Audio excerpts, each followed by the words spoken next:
Hi, I'm Sophie Bennett. I'm 31 years old, and I live in Asheville, North Carolina. My life has always been quiet and predictable, but that's how I like it.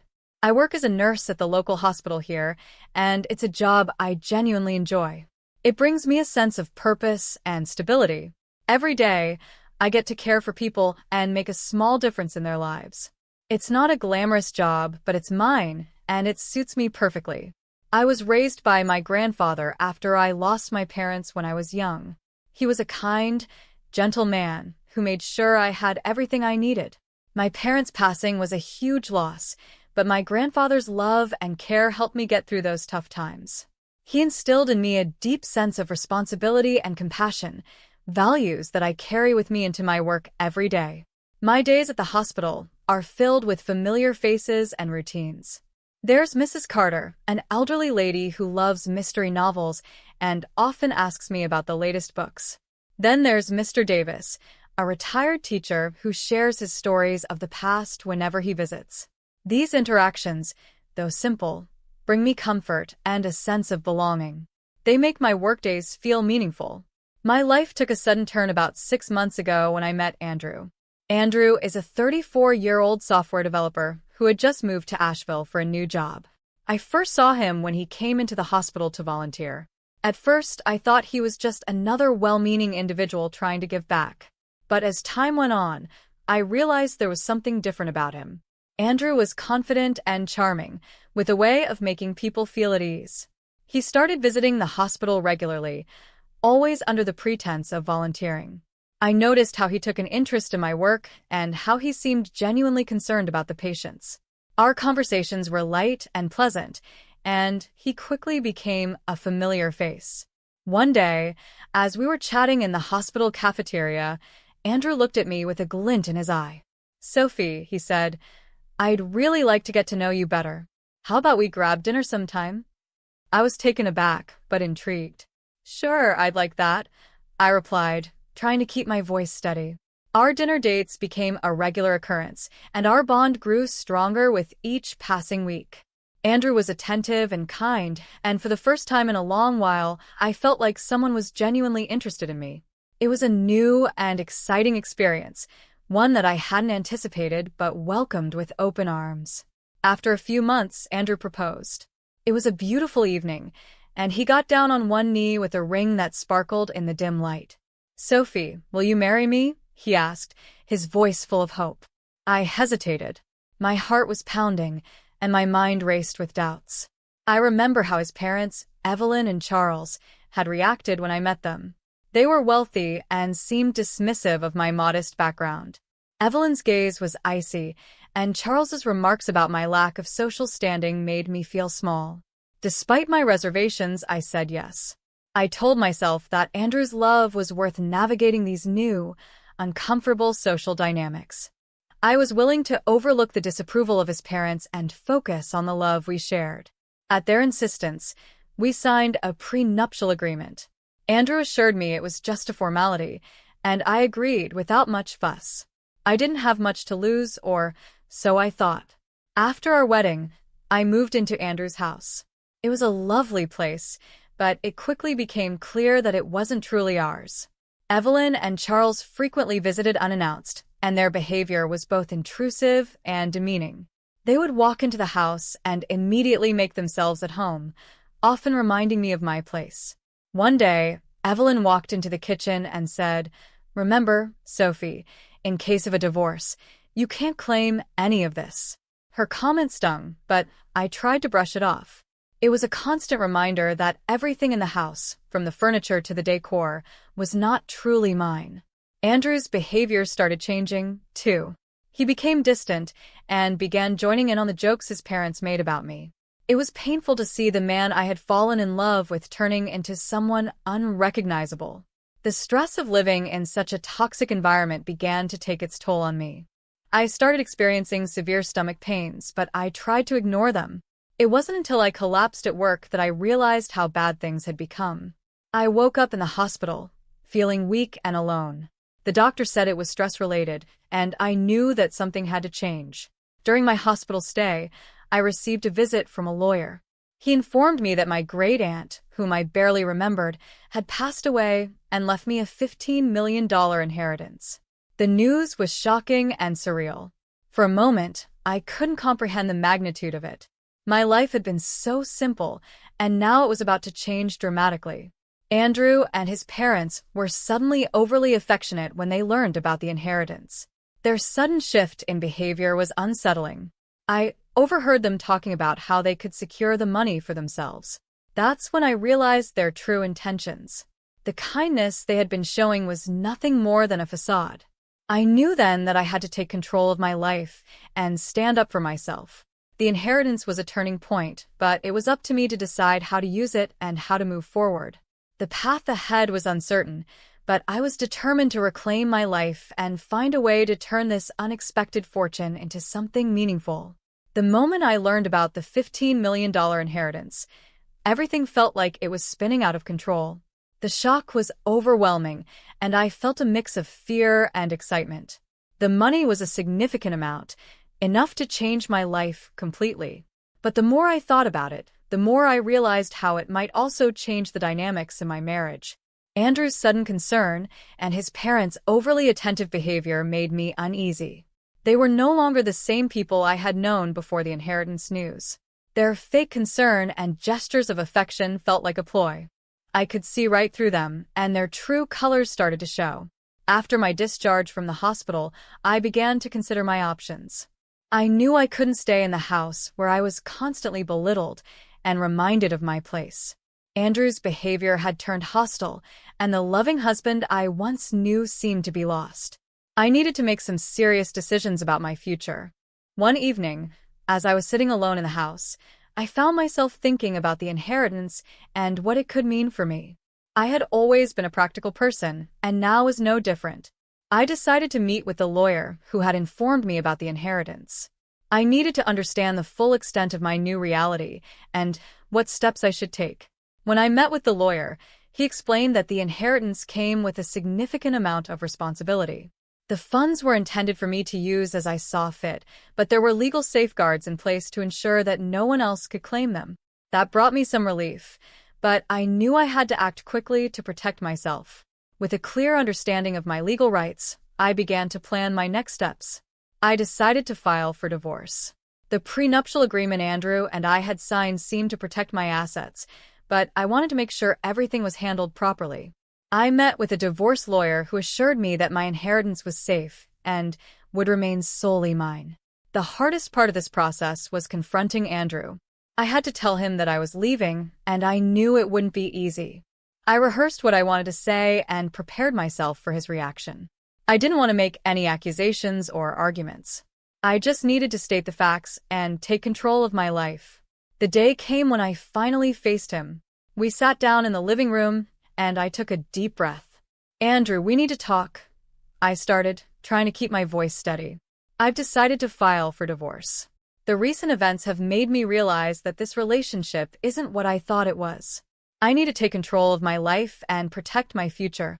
Andrew's face turned pale. He looked stunned and confused. "Sophie, wait, let's talk about this," he stammered. "We can work things out." I shook my head. "I don't think we can. The way you and your parents have treated me has made it clear that this marriage isn't healthy. I need to move on and focus on what's best for me." His parents, who had been hovering in the background, rushed in when they heard the conversation. Evelyn's face was a mix of anger and disbelief. "You can't do this, Sophie," she said. "This is all a misunderstanding." Charles chimed in. "You have no right to leave with that money. It's meant for the family." Their attempts to convince me otherwise only reinforced my decision. I was no longer willing to be a pawn in their game. I stood firm and told them that I had made up my mind and that the divorce was happening. Over the next few weeks, the divorce process was a whirlwind. I packed up my things and moved out of the house. It was bittersweet to leave behind the place where I had hoped to build a life with Andrew, but it was also liberating to finally be free from the toxic environment. I found a small, cozy apartment that felt like a fresh start. It was a place where I could begin to rebuild my life on my own terms. The weight of the inheritance was still heavy, but I knew it was time to focus on using it in a way that would bring me peace and fulfillment. The money had given me an opportunity to change my life, and I was determined to use it wisely. The next step was to find a meaningful way to honor my great-aunt's legacy and make a positive impact with my newfound fortune. Starting over was never easy, but it was necessary. After the divorce, I moved into a small apartment in a quiet neighborhood. The space was modest, but it felt like a sanctuary from the chaos I had left behind. With the inheritance now firmly in my control, I had the freedom to shape my future. But I needed to find a purpose for it beyond just my personal comfort. My great-aunts had left specific instructions. Part of the inheritance was to be used for a charitable cause. I was determined to honor her wishes and make a positive impact. I started researching local organizations and causes that resonated with me. I wanted to find something that aligned with my values and experiences. One cause that particularly struck a chord was supporting victims of domestic abuse. My own experience with Andrew and his parents had given me a new perspective on the challenges faced by those in toxic and abusive relationships. I knew I wanted to help others find a way out of similar situations. I reached out to a local organization that helped domestic abuse survivors. The organization, called Safe Horizons, was dedicated to providing shelter, counseling, and resources for those in need. I scheduled a meeting with the director, who was both welcoming and appreciative of my interest. During our conversation, I learned about the gaps in their services and the challenges they faced in securing funding. The more I listened, the more I realized that my inheritance could make a significant difference. I decided to use a portion of the $15 million to help Safe Horizons expand their services. I funded the establishment of a new shelter, which would provide safe housing and support for victims of abuse. It was a substantial investment, but I felt a deep sense of purpose in contributing to such a meaningful cause. As the shelter began to take shape, I became more involved in its development. I met with architects, social workers, and other professionals to ensure that the facility would meet the needs of its future residents. I also helped organize fundraising events to support the shelter and raise awareness about domestic abuse. The process was both challenging and rewarding. It required a lot of time and effort, but it also brought me a sense of fulfillment that I hadn't experienced in years. For the first time in a long while, I felt like I was making a real difference. The project gave me a renewed sense of purpose and helped me heal from the wounds of my past. During this time, I also reconnected with an old friend, Emily. We had lost touch over the years, but when I reached out to her, she was incredibly supportive. Emily had always been a source of strength and encouragement in my life. We spent hours catching up and discussing my new project. Her presence was a comforting reminder of the positive relationships I had in my life. As the shelter neared completion, I was invited to the grand opening ceremony. It was an emotional event, filled with gratitude and hope. Seeing the shelter come to life and knowing that it would provide a safe haven for those in need was incredibly rewarding. It was a testament to the positive change that could come from overcoming adversity and taking control of one's life. While the shelter was a significant achievement, I knew that my journey wasn't over. I continued to work closely with Safe Horizons, providing ongoing support and advocating for the cause. I also made it a point to stay involved in my community and support other initiatives that aim to empower individuals and promote social justice. Looking back, I realize how far I've come since those dark days with Andrew and his family. The inheritance, while initially a source of stress and uncertainty, ultimately became a catalyst for positive change in my life. It allowed me to rediscover my sense of purpose and find fulfillment in helping others. The road to self-discovery and empowerment wasn't easy, but it was worth every step. I had broken free from a toxic relationship and used my newfound fortune to create something meaningful. As I continued on this journey, I felt more confident and capable than ever before, ready to embrace the future with hope and determination. I never imagined how dramatically my life would change after those tumultuous years. The final chapter of my story is one of renewal and self-empowerment, of finding strength I didn't know I had, and embracing a future full of possibilities. After the shelter was established and functioning smoothly, I felt a deep sense of accomplishment. Helping Safe Horizons provide a sanctuary for victims of domestic abuse was more than just fulfilling my great-aunt's wish. It was a personal victory. I had turned the pain and betrayal I experienced into something positive that could help others. The knowledge that lives would be changed because of the support we provided gave me immense satisfaction. However, my journey didn't end there. The money from the inheritance had given me a new perspective on what I wanted from life. I had been so focused on recovering from my past and establishing the shelter that I had almost forgotten to think about my own personal growth and happiness. I decided to take some time for myself and explore interests and activities I had neglected for years. One of the first things I did was to reconnect with my passions. I had always loved painting, but had put it aside for practical reasons. I began taking art classes and found a creative outlet that allowed me to express myself and relax. The process of painting became therapeutic and a source of joy, reminding me of the importance of nurturing one's passions and creativity. Reconnecting with Emily also played a significant role in this new phase of my life.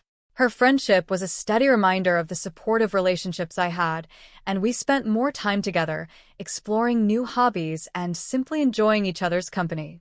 Emily's presence was a comfort and a symbol of the positive changes in my life. I also decided to take a step back from the intense work of managing the shelter to focus on self-care. I traveled to places I had always wanted to visit, allowing myself to experience new cultures and perspectives. These trips were not just about leisure, but about rediscovering who I was and what I wanted from life. In addition to personal growth, I continued to advocate for the causes I cared about. I became involved in local activism and supported various initiatives aimed at social justice and community support. It was empowering to use my voice and resources to affect change and contribute to causes I believed in. Reflecting on my life, I realized how much I had grown since those early days of struggling with Andrew and his parents. The $15 million inheritance had been a turning point, but it was the choices I made afterward that truly defined my journey. I had learned to stand up for myself, to recognize my worth, and to build a future on my own terms. The experience with Andrew and his family had been painful, but it also taught me valuable lessons about resilience and self-worth. I learned that true happiness comes from within and that breaking free from toxic relationships is essential for personal growth. The transformation wasn't instantaneous, but each step I took led me closer to a life of fulfillment and purpose.